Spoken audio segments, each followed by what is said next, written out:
The foxes are guarding the henhouse at the EPA. In 2025, the revolving door swung and swung and swung. In an unprecedented move, all of the EPA's top management positions were filled with former lobbyists and lawyers from the very industries they're supposed to regulate. Trump appointed an inexperienced Lee Zeldin to lead the agency. Who is Lee Zeldin?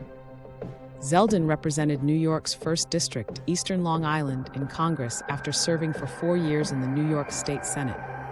According to Climate Power, Zeldin has received over $410,000 from the oil and gas industry in his election campaigns, including over $260,000 while running for Congress and more than $150,000 in his failed gubernatorial run in New York against Kathy Hochul. He has taken more than $60,000 from Koch Industries over the course of his political career, according to Open Secrets data. Money talks, and it's no wonder that Zeldin has made it clear that he strongly supports increased fossil fuel extraction and the pollution that comes with it. Zeldin is a politician, a loyal Trump supporter and yes man, the public face of and a useful idiot for big chemical, big ag, and dirty energy. It's the leadership under Zeldin that has the expertise to do the dirty work of the polluting industries. These managers think they can avoid the ire of public opinion, continuing to anonymously slither through the revolving door over and over again. It's time for us to do more than criticize Zeldin. We're going to show you faces and name names. David Fotouhi, EPA Deputy Administrator. David Fotouhi was an associate attorney in the law firm Gibson, Dunn & Crutcher LLP for nearly 6 years defending polluting companies accused of harming people and the environment.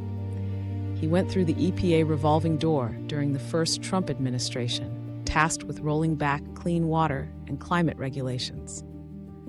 He left the EPA at the beginning of the Biden administration, back to Gibson, Dunn & Crutcher LLP, where he was promoted to partner with a salary of $3.2 million. In 2025, he again strolled through the revolving door to become Deputy Administrator, the second in command at the EPA. This time, he's tasked with rolling back or overturning regulations on asbestos, PFAS forever chemicals, clean water protections, and anything else that will help polluters. The Office of Chemical Safety and Pollution Prevention, OCSPP. The Office of Chemical Safety and Pollution Prevention, which includes the Office of Pesticide Programs, OPP, is responsible for regulation of toxic chemicals and pesticides. OCSPP's stated mission is to protect you, your family, and the environment from potential risks from pesticides and toxic chemicals using the law and sound science. You'll see they're doing anything but protecting you. Douglas Troutman, OCSPP Assistant Administrator. In December 2025, Douglas Troutman became the newest revolving door hack planted in the EPA's Office of Chemical Safety and Pollution Prevention. As Assistant Administrator, he's the top dog within the OCSPP. Previously, Troutman spent nearly 18 years as co-CEO and lobbyist for the American Cleaning Institute, ACI, a lobbying organization representing producers of cleaning products and chemical ingredients. Troutman will oversee the deregulation of toxic chemicals and pesticides. Nancy Beck, OCSPP Principal Deputy Assistant Administrator. Nancy Beck worked for over 5 years as a director for the chemical industry lobbying group, American Chemistry Council, before joining the EPA as Deputy Assistant Administrator in the Office of Chemical Safety and Pollution Prevention during Trump's first term. The Hill reported, Maria Doa, a former EPA official who worked on chemical issues at the agency for several decades, including during the first Trump administration, said that Beck tried to weaken the science surrounding toxic chemicals. When I was at EPA dealing with Nancy Beck, I regularly pushed back against her efforts to undermine the science, to change scientific determinations so that chemicals would not be regulated. Doa particularly noted that Beck pushed back on efforts to reduce exposure to toxic chemicals. Beck would downplay the risk from trichloroethylene, which causes 3 types of cancer, multiple effects on the body, developmental toxicity, Doa said. Doa also recounted a meeting in which she said Beck did not appear to care that deaths related to paint remover methylene chloride were likely being undercounted. Beck said, "Well, what is that, like 1%? What's the issue?" Which is just shocking because parents lost children and children lost a father or mother, so there were a number of deaths, Doa recalled. With the return of Trump in 2025, Nancy Beck also returned to the OCSPP, this time with a pay raise as Principal Deputy Assistant Administrator, the office's number 2. Lynn DeCleva, OCSPP Deputy Assistant Administrator.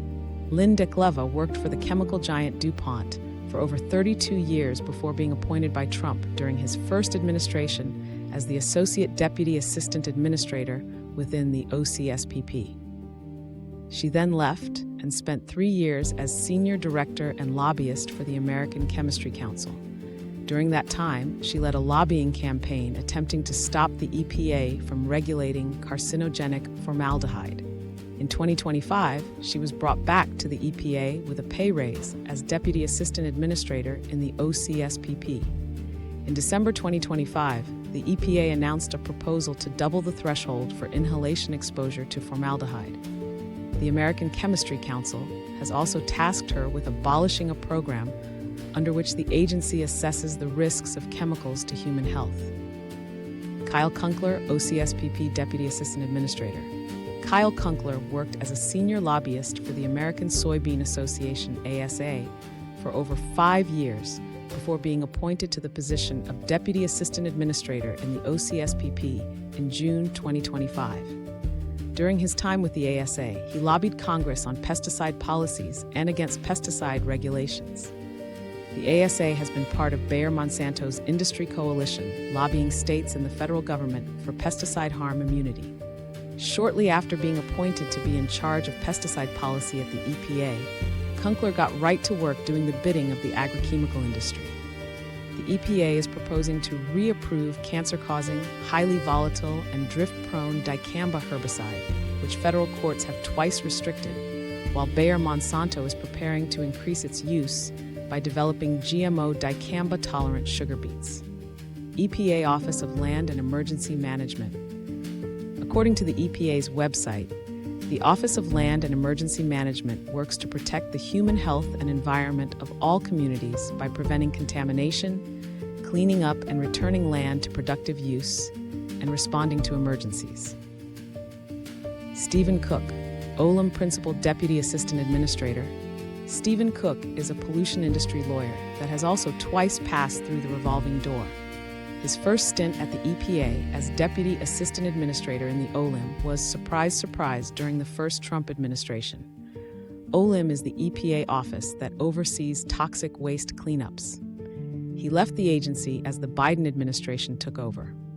When the Biden EPA proposed a new rule that would force polluters to clean up pollution from PFAS, forever chemicals, Cook represented chemical companies suing to block the new rule, attempting to shift cleanup costs estimated in the tens of billions or more away from polluters and onto taxpayers.